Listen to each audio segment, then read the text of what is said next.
Hello guys and welcome back to our channel. In our previous video, we looked at the new features that are added in Java 8. In this tutorial, we'll pick the first feature, that is, we'll have a quick look at the Lambda expression.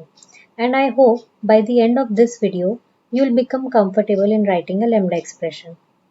So as I told you, whenever we talk about Java 8, the first thing that should come to your mind should be Lambda expression.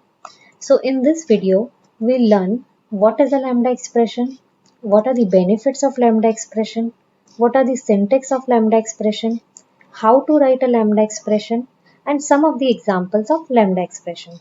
So without wasting any time, let's get started. What is a Lambda expression? A Lambda expression is an anonymous function. That is, a function that does not have any name. A Lambda expression is a short block of code which takes in parameters and return a value. Lambda expressions are similar to the methods, but they do not need a name and they can be implemented right in the body of a method. Wait, what does that mean? Meaning we cannot write a method within another method, but we can write a Lambda expression within the body of another method.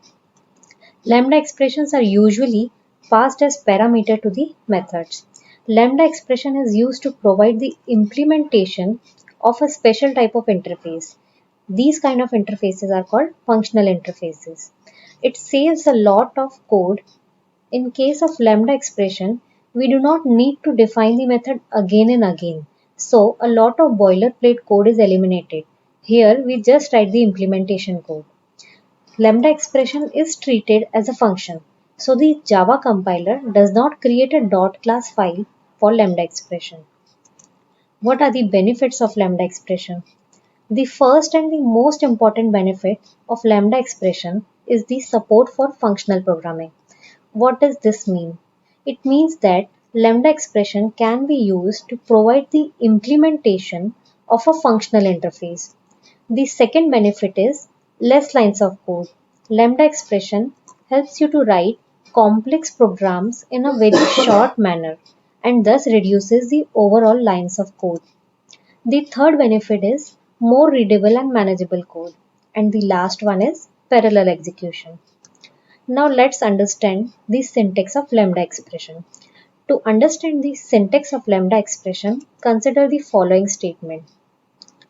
Now, a typical Java Lambda expression consists of three components.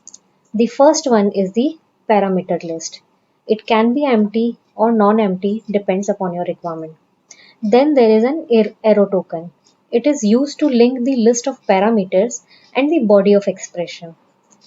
Then the last one is body. It contains the set of expressions or the set of statements that you want to execute as a part of Lambda expression. Now let's understand this with an example. Consider the following example. It says string s arrow token and within the curly braces we have system.out.println. So how it is interpreted?